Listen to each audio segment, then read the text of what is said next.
Bien, merci beaucoup pour cette invitation. C'est un grand plaisir de venir à Paris par ce beau soleil pour faire une conférence. Il fait beau comme ça tout le temps. Voilà, ouais. C'est comme à Brest, à chaque fois que je vais faire une conférence à Brest, le soleil est là. Donc sujet un petit peu difficile, effectivement, comme l'a dit Francis, démarrer le traitement de l'ostéoporose c'est facile, le continuer pendant plusieurs années c'est difficile.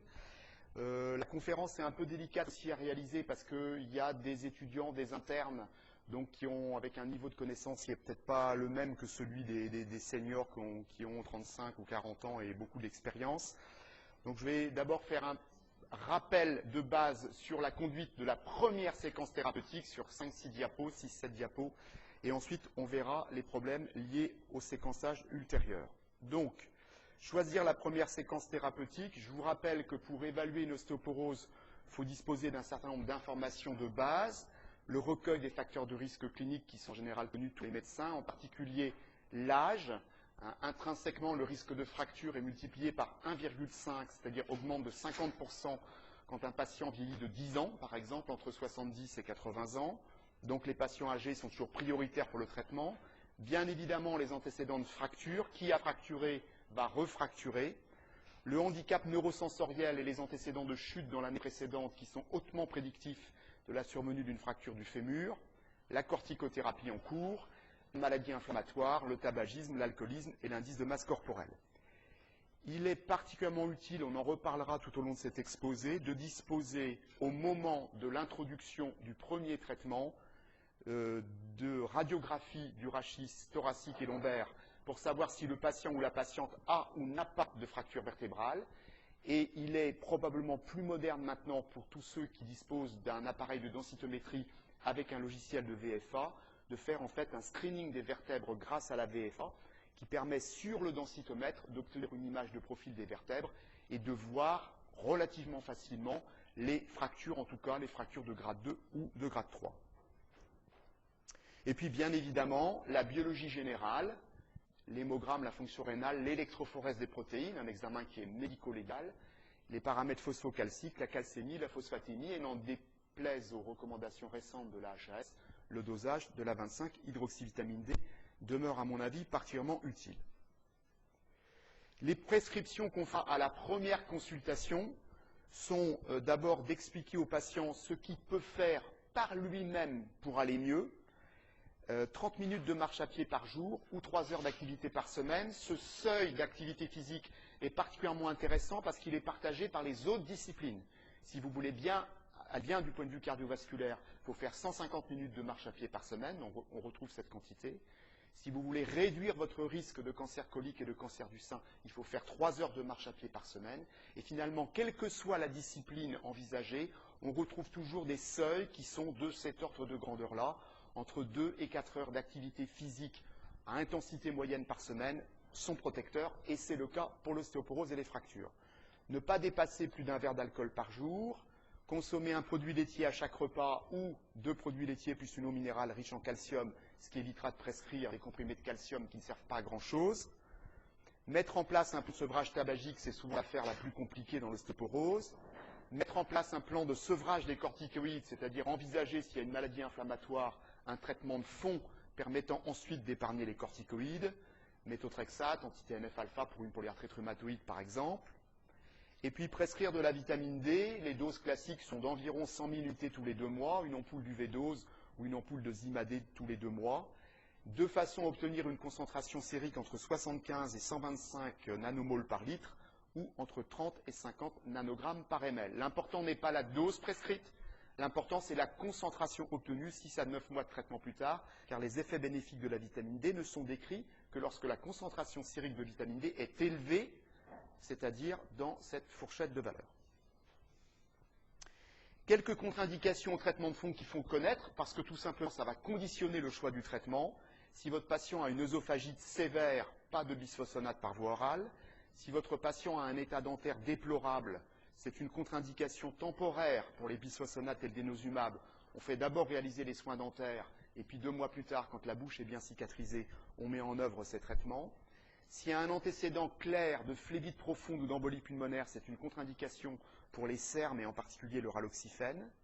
Si le patient, souvent la patiente, a un terrain avec ulcère de jambe, maladie variqueuse évoluée ou qu'elle a déjà fait un érysipèle, il y a probablement une contre-indication relative pour le denosumab, puisque dans le plan de développement de ce médicament, l'un des effets secondaires qu'on a observé, même s'il est difficile de l'attribuer formellement au médicament, c'est la survenue dans le groupe des patients traités par le denosumab de plus de cellulite et d'érysipèle de jambes.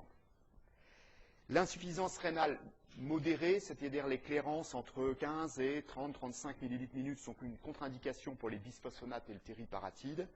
Si la clairance est inférieure à 15 ml/min, insuffisance rénale sévère, tous les traitements de fond de l'ostéoporose sont contre-indiqués parce qu'on n'a plus affaire à une ostéoporose, mais qu'on a affaire à une ostéodystrophie rénale, et la prise en charge à ce moment-là est à la fois hautement spécialisée et extrêmement difficile. Enfin, il faut se rappeler que quand il y a un antécédent de cancer ou d'hémopathie maligne ou de radiothérapie, c'est une contre-indication pour le tériparatide en raison d'un risque probablement plus hypothétique que réel, mais enfin un risque d'ostéosarcome. Je rappelle également, parce qu'on lit dans un certain nombre de journaux médicaux de mauvaise qualité que le traitement de l'ostéoporose ne sert à rien, que premièrement, l'efficacité des traitements de fond a été démontrée dans des essais de très bonne qualité méthodologique, que la réduction du risque de fracture obtenue par rapport à une simple supplémentation en calcium et en vitamine D est de l'ordre de 50 à 70%, que l'efficacité de traitement est prouvée avant fracture et après fracture, que l'efficacité est prouvée après des fractures ostéoporotiques multiples, après une fracture de l'extrémité supérieure du fémur, qui est un peu l'équivalent de l'infarctus pour la maladie coronarienne, que l'efficacité a été prouvée chez les sujets de plus de 75 ans et que globalement, plus le risque de nouvelles fractures est élevé, plus le traitement est utile et plus le nombre de patients à traiter pour éviter une fracture est bas. Donc une dame de 85 ans qui s'est fracturée l'extrémité supérieure du fémur, dire que cette dame est trop âgée et a une ostéoporose trop sévère pour démarrer un traitement de fond est un contresens scientifique et clinique, j'y insiste. Alors, vous pourrez à partir de là choisir la première séquence en fonction du contexte clinique. Ce ne sont que des propositions. C'est à peu près ce que je fais moi. Ce n'est pas forcément consensuel. La première situation, c'est celle que voit souvent le rhumatologue. C'est une ostéoporose modérée, pas de fracture vertébrale ou une seule fracture vertébrale, pas de fracture de l'extrémité supérieure du fémur, une densité osseuse basse. On est amené à prendre en charge beaucoup de patients dans cette situation, densité osseuse basse avec une fracture sans trop de gravité. Avant 50 ans, dans le cas très particulier des ménopauses précoces, par exemple une femme de 43 ans, ménopausée à 36 ans et qui a une ostéoporose précoce, on peut proposer des estrogènes entre cette période de 43 et de 50 ans.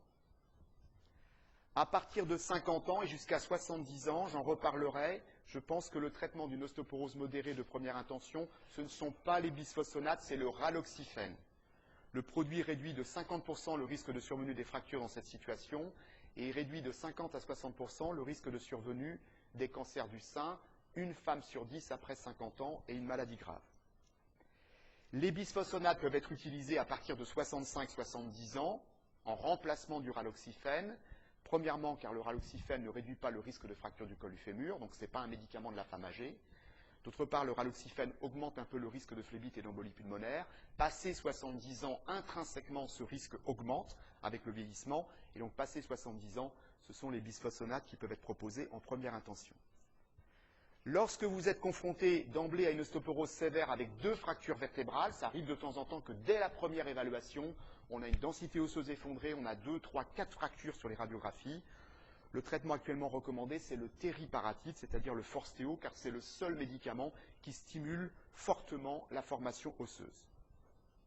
Lorsque vous prenez en charge un patient après une fracture de l'extrémité supérieure du fémur, je vous rappelle que l'âge moyen survenu de la fracture de l'extrémité supérieure du fémur, c'est entre 78 ans et 82-83 ans, suivant les études et suivant les pays, donc c'est quand même des patients âgés. Je vous rappelle que la mortalité à 1 an est de 20%, et que c'est la même mortalité que celle causée par un infarctus du myocarde survenu au même âge. Voilà. Le traitement de choix, c'est le zoledronate, car c'est le seul médicament qui a été testé dans cette situation, dans une population de patients ayant déjà fracturé leur extrémité supérieure du fémur, et que l'étude randomisée contre placebo a montré qu'on allait à la fois réduire le risque de nouvelles fractures et réduire de 30% la mortalité à 3 ans. Pour les ostéoporoses avec des troubles des fonctions supérieures, troubles mnésiques, maladie d'Alzheimer, difficultés de compréhension, etc., etc., pas de médicaments par voie orale, ils ne sont pas pris, ils sont mal pris, donc là aussi, privilégier le zoledronate. Pour les ostéoporoses avec une maladie digestive, des troubles digestifs récurrents, un syndrome de malabsorption, l'absorption digestive des bisphosphonates dans ce contexte est très incertaine, et là aussi, il vaut mieux recourir à des médicaments intraveineux ou par voie sous-cutanée. Et puis, je vous rappelle que quand il y a une ostéoporose avec un cancer connu, en rémission, par exemple un cancer digestif, un cancer du sein, on utilise les bisphosphonates car ce sont les médicaments entre guillemets les plus sûrs dans cette situation puisqu'ils ont été évalués dans les complications osseuses des cancers, dans les métastases osseuses et qu'ils sont efficaces. Cette première séquence donc, va durer 18 mois pour le tériparatide, le Forsteo, c'est un cas particulier, le médicament n'est pas remboursé en France au-delà de 18 mois, donc on s'arrête à 18 mois. Et pour les autres traitements, la durée de la première séquence est de l'ordre de 4 à 5 ans, 4, 5, 6 ans. Une consultation clinique annuelle avec une mesure de la taille, un interrogatoire du patient ou de la patiente sur l'observance et la tolérance des traitements, la recherche des effets secondaires et puis une information répétée sur les règles d'hygiène de vie. Cette consultation clinique annuelle est particulièrement précieuse. On fera environ 9 mois après le début du traitement une biologie pour vérifier la normalisation de la 25-hydroxyvitamine D et vérifier que la fonction rénale reste normale.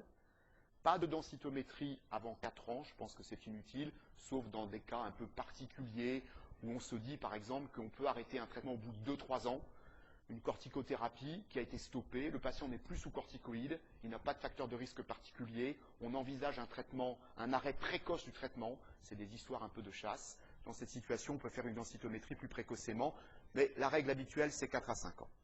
Et pas non plus de radiographie annuelle, ça serait très excessif.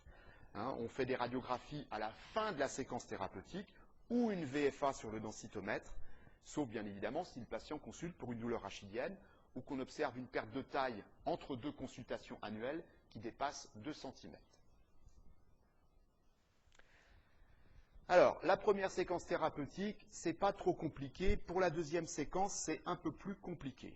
Alors, la première chose qu'il faut savoir, c'est que les résultats scientifiques dont on dispose actuellement pour choisir la deuxième séquence thérapeutique sont assez limités. On a effectivement des études qui ont évalué la rotation d'un traitement vers l'autre, mais ce sont des études qui ont porté sur l'évolution de la densité osseuse. Il n'y a quasiment pas de données sur l'efficacité antifracturaire de la deuxième séquence. Or, ce qu'on veut, c'est réduire le risque de fracture.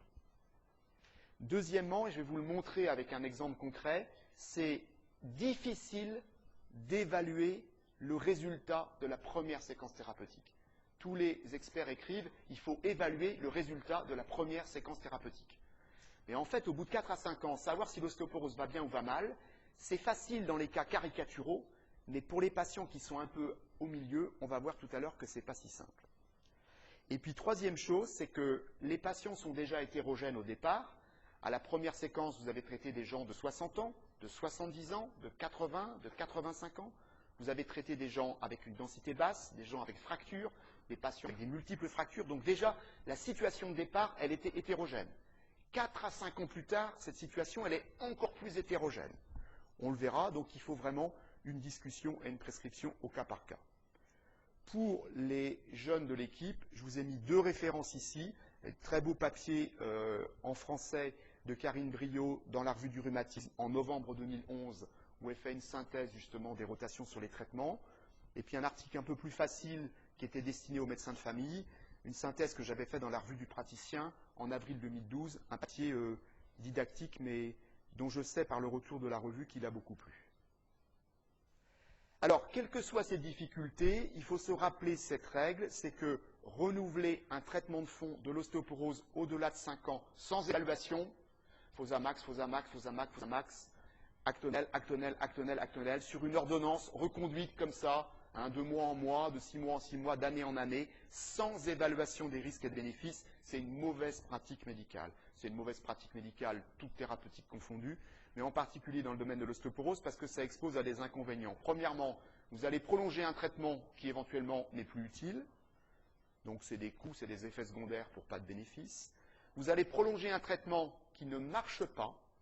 Vous n'avez pas évalué. Si vous aviez évalué, vous vous seriez rendu compte que votre première séquence thérapeutique ne marchait pas, et donc ça ne servait à rien de la prolonger. Il fallait changer de traitement. Vous allez majorer le risque d'effets indésirables, notamment le risque d'ostéonécrose de la mâchoire avec les bisphosphonates augmente avec le nombre d'années de traitement. Les observations d'ostéonécrose de la mâchoire avant 7 à 8 années de traitement sont vraiment rarissimes dans le domaine de l'ostéoporose. Mais quand on commence à atteindre des durées de 10, 11, 12 ans de traitement, on peut observer cet effet secondaire grave.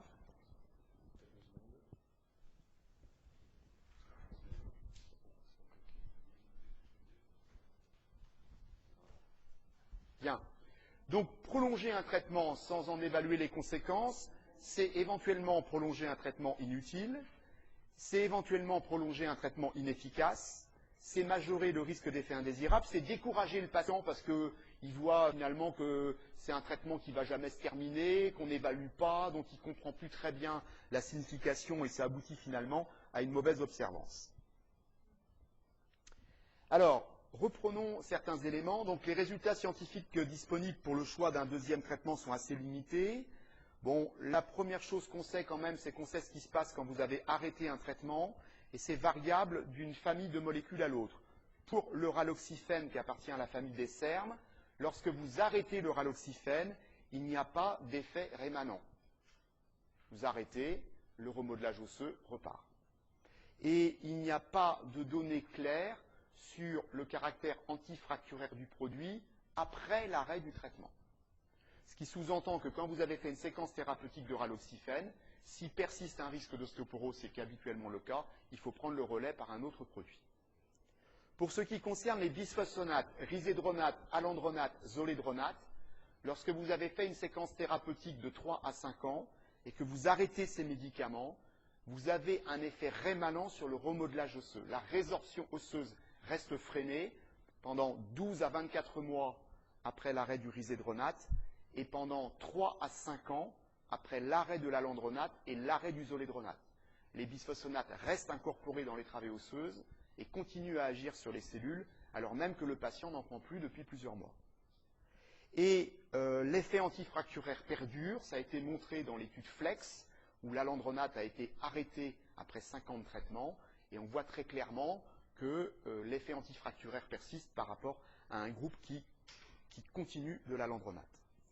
Pour le tériparatide, il n'y a pas non plus d'effet rémanent, et on ne sait pas très bien ce qui se passe en termes de persistance de l'effet antifracturaire 6 mois, 8 mois, 9 mois après l'arrêt du tériparatide.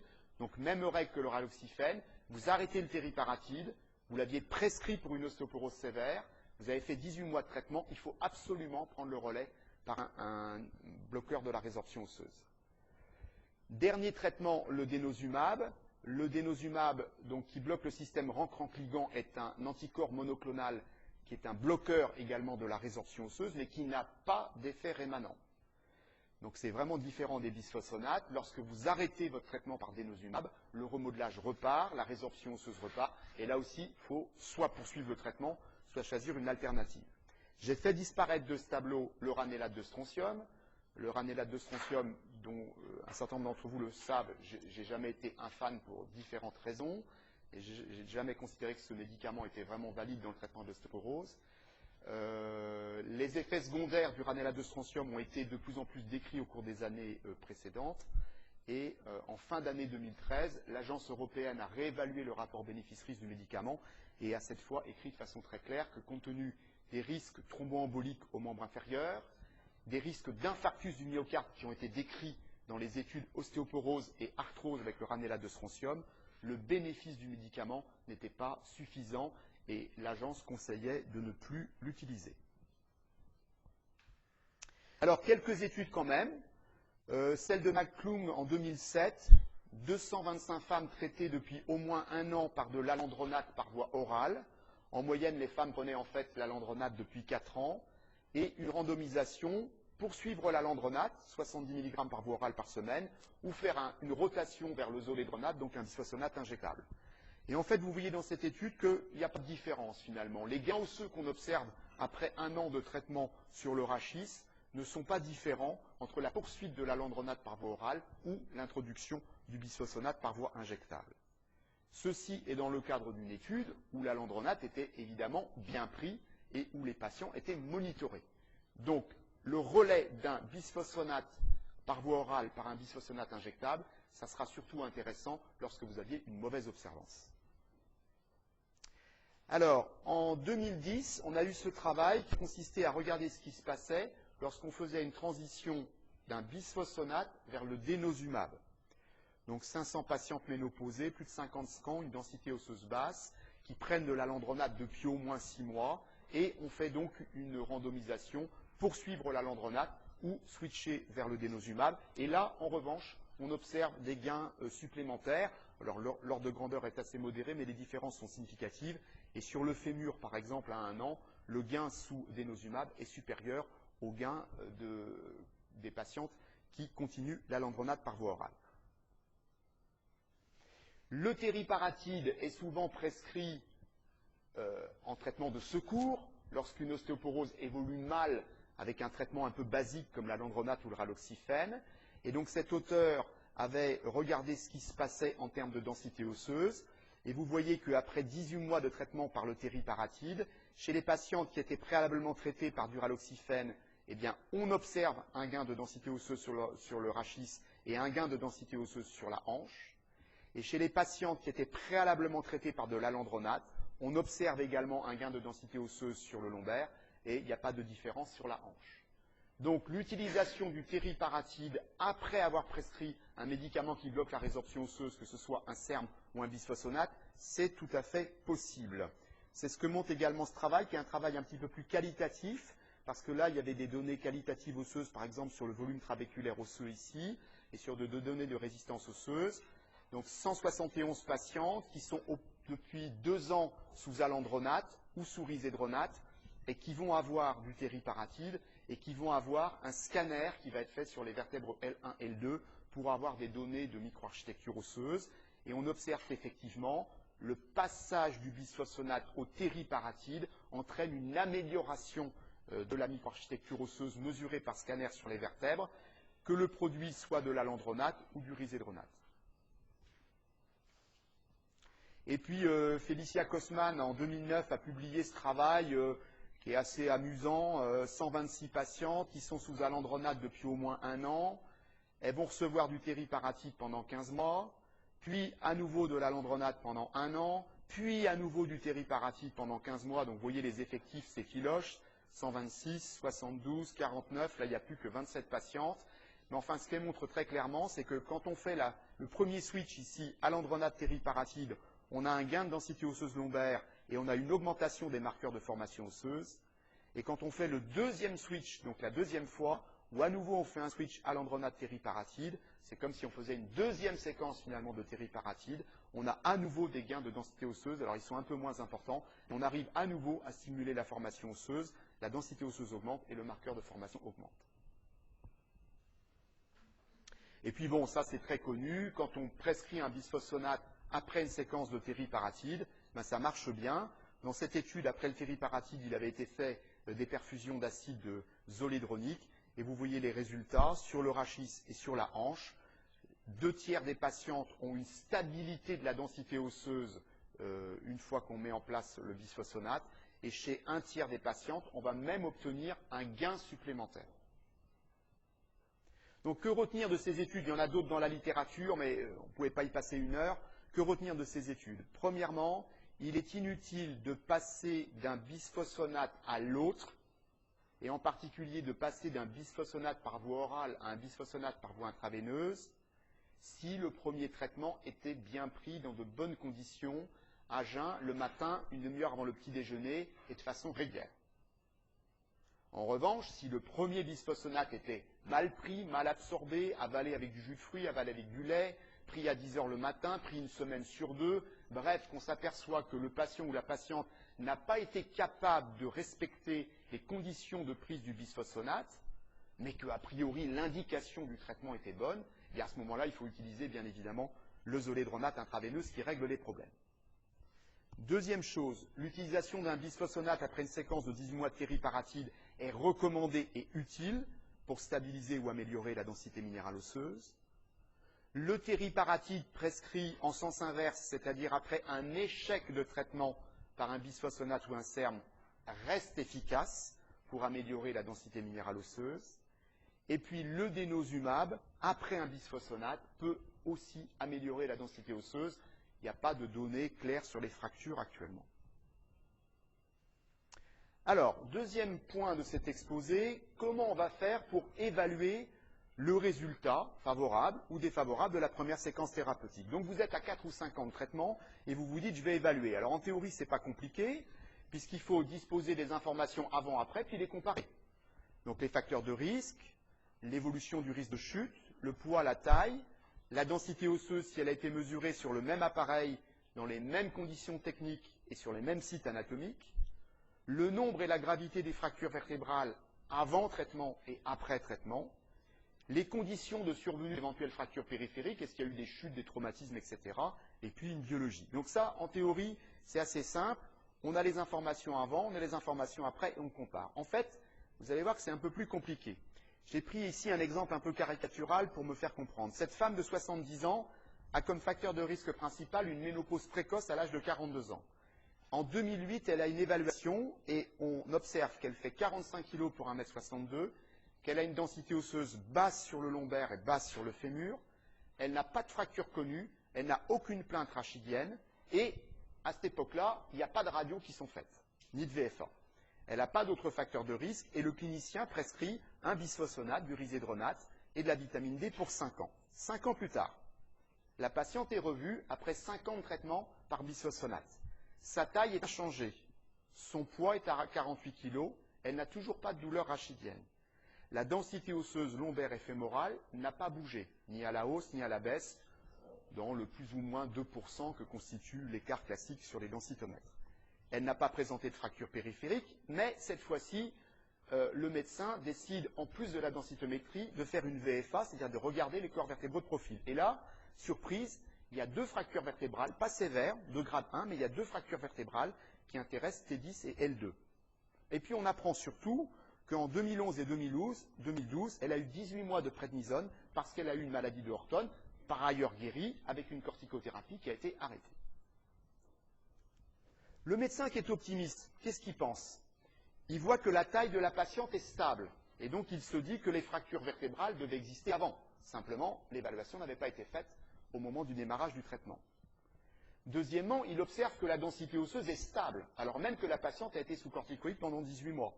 Et donc il peut penser raisonnablement que le traitement est efficace et bien pris et qu'il a permis de maintenir la densité osseuse, d'autant plus que la patiente a vieilli. Il remarque aussi que certes elle a eu une maladie d'Horton, certes elle a eu une corticothérapie, mais que la corticothérapie est stoppée. Donc cette patiente a un facteur de risque en moins. Et puis il sait que le risédronate a un effet permanent pour au moins 2 ans. Donc il décide d'arrêter le risédronate, de laisser la patiente sous vitamine D et de refaire une évaluation 2 ans plus tard. Le médecin pessimiste, lui, il dit, c'est quand même embêtant, moi je n'avais pas de preuve qu'il y avait des fractures vertébrales avant, mais maintenant je les vois, les fractures vertébrales.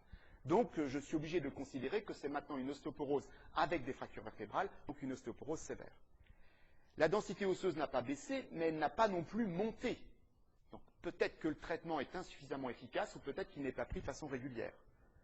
La prednisone prise pendant 18 mois a forcément eu un impact qualitatif sur le tissu osseux, et probablement que le tissu osseux est en moins bon état qu'il était avant cette période de corticothérapie. Et la patiente a 5 ans de plus, donc un risque de chute plus élevé et un risque accru de fracture. Donc le risque de fracture est beaucoup plus élevé et ce médecin pessimiste décide d'arrêter le risédronate, de prescrire du tériparatide et de refaire une évaluation 1 an ou 18 mois plus tard. Donc vous voyez que sur la même situation clinique, 2 cliniciens, avec des arguments qui sont tenables de part et d'autre, peuvent prendre des décisions un peu en sens inverse. Troisième chose qu'il faut se rappeler, c'est qu'à la fin de la première séquence thérapeutique, les situations cliniques sont très hétérogènes. D'abord parce ce n'est pas toujours la même forme de gravité de l'ostéoporose initialement, que pendant les 4-5 ans de la première séquence thérapeutique, des comorbidités sont apparues ou ont disparu, que la volonté de la patiente de se traiter ou du patient de se traiter a pu changer. Première séquence, première fracture, une rachidalgie intense, Madame Dupont est tout à fait d'accord pour prendre un traitement.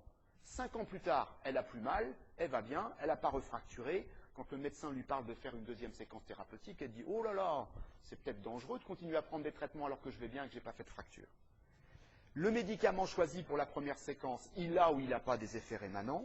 Et puis l'évolution sous traitement, elle a été favorable, défavorable, catastrophique. Donc les situations sont très hétérogènes à la fin de cette deuxième séquence thérapeutique, de cette première séquence thérapeutique. Alors, j'ai essayé quand même de vous donner quelques éléments de prise en charge. Et la première situation, c'est celle où le premier traitement a été du raloxifène. Donc souvent chez les femmes assez jeunes en termes d'ostéoporose, c'est-à-dire entre 50 et 65 ans. Et première situation, vous observez un excellent résultat. Votre patiente ne s'est pas fracturée, sa densité osseuse est stable, voire en amélioration. Elle a toujours un âge inférieur à 65 ans. Vous pouvez poursuivre le raloxifène 4 années supplémentaires. Vous pouvez poursuivre le raloxifène 4 années supplémentaires car même si on n'a pas de preuve de l'effet antifracturaire du raloxifène au-delà de 4 ans, on a quand même ces données qui nous montrent qu'en poursuivant le raloxifène 8 ans, on a 3 fois moins de cancer du sein. Et vous voyez que l'incidence absolue n'est pas négligeable, puisque c'est autour de 3% de cancer du sein dans le groupe placebo contre 1% dans le groupe traité par raloxifène. Donc rien que ce bénéfice peut tout à fait justifier de maintenir ce traitement qui n'a pas d'effet rémanent pendant 8 ans. Deuxième situation, vous avez fait 4 à 5 ans de raloxifène, mais le résultat vous semble insuffisant. Une fracture est survenue, ou la densité osseuse diminue. Il faut bien sûr évaluer l'observance. Il faut vérifier que la vitamine D est prise, analyser les comorbidités, rechercher une corticothérapie qui a pu avoir lieu entre-temps. Mais si clairement vous ne trouvez pas d'explication à ce mauvais résultat, il faut faire une rotation vers une autre famille de médicaments. Il faut faire une rotation vers un bisphosphonate.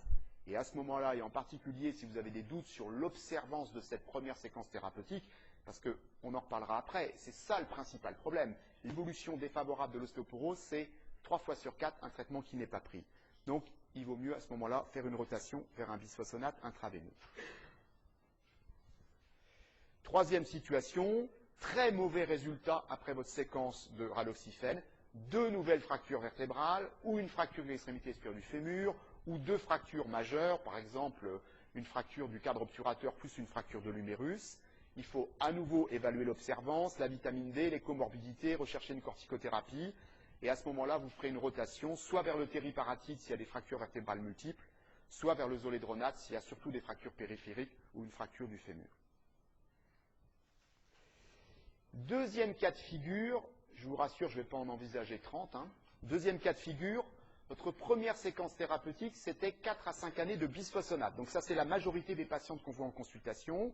Et la première situation, elle est relativement simple. Le résultat est jugé excellent.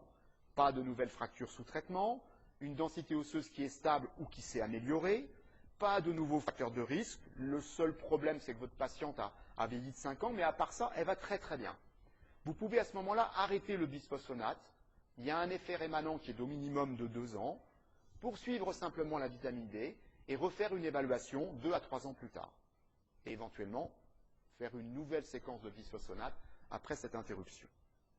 Si le résultat est insuffisant, pas de fracture, mais une baisse de la densité osseuse, c'est très inhabituel d'avoir une baisse de la densité osseuse sous bisphosphonate.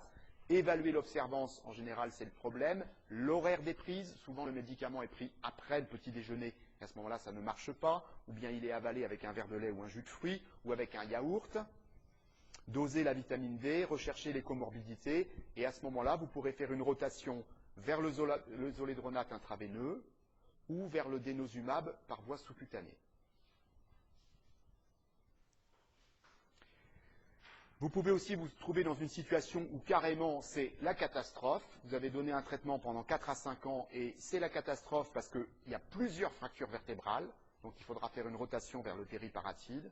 Ou bien il y a des fractures majeures qui sont survenues plutôt périphériques, fracture du fémur, fracture du bassin, fracture de l'humérus. Là aussi, vous allez faire une rotation vers un produit intraveineux ou sous-cutané.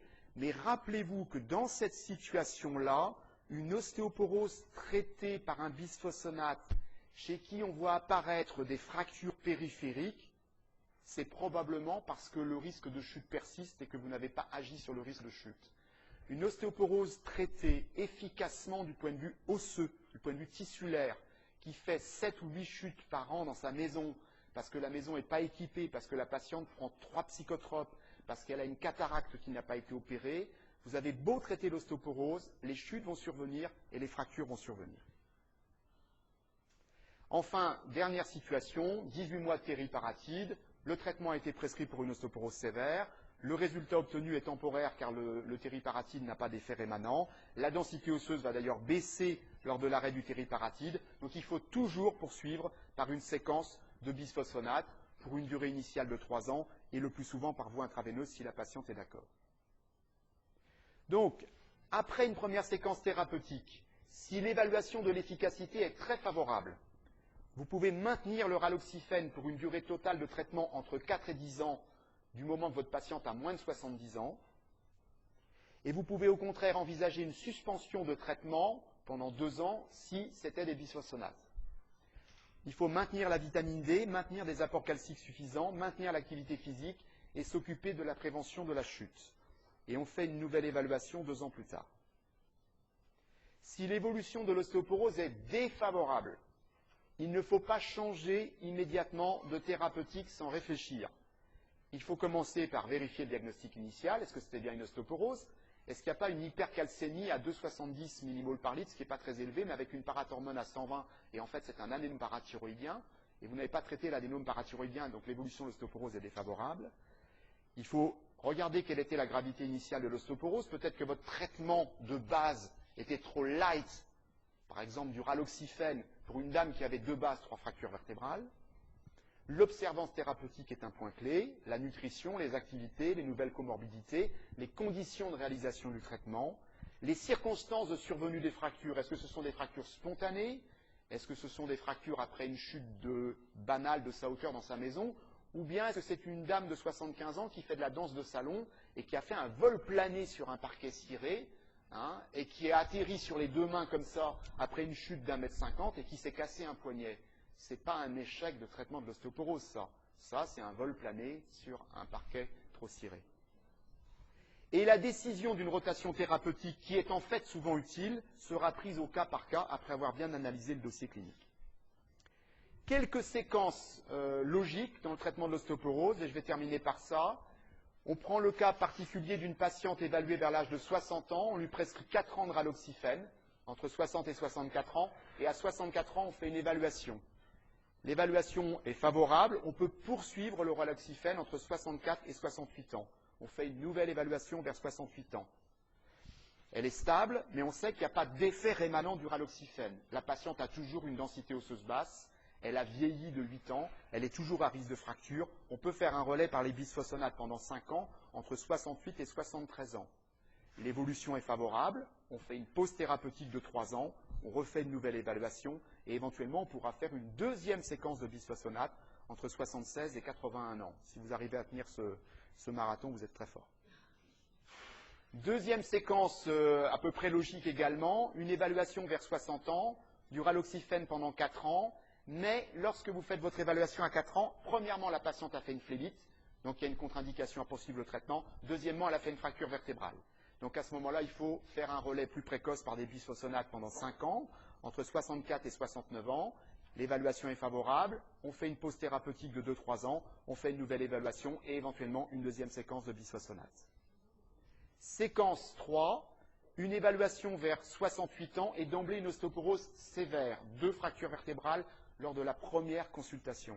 À ce moment-là, le traitement logique, c'est tériparatide pendant 18 mois pour accélérer la formation osseuse, donc entre 68 et 70 ans, bisphosphonate intraveineux pendant 3 ans, entre 70 et 73 ans.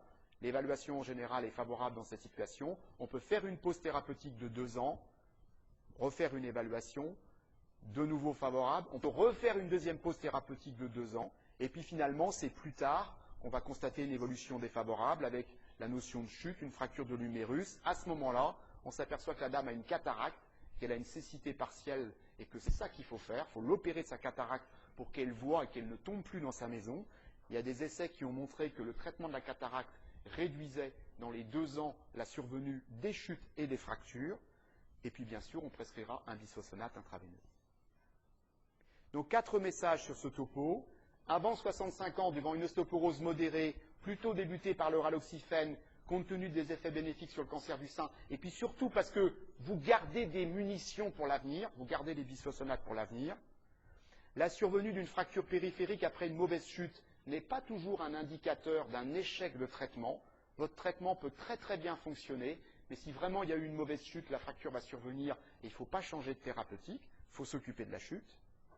Il est indispensable de disposer soit d'une VFA, soit de radiographie du rachis avant de commencer un traitement d'ostéoporose, car sinon, après, on n'y comprend plus rien. Et la plupart des échecs de traitement par les bisphosphonates sont liés à une mauvaise observance ou une prise non à jeun. Et personnellement, moi, dans ma pratique, je privilégie toujours maintenant, sauf refus de la patiente, la voie intraveineuse, parce que j'ai été tellement confronté à des échecs thérapeutiques liés à une mauvaise observance ou à une prise non à jeun du médicament que je préfère faire maintenant 3 perfusions de zolédronate et je suis beaucoup plus tranquille depuis que je fais ça. Je vous remercie.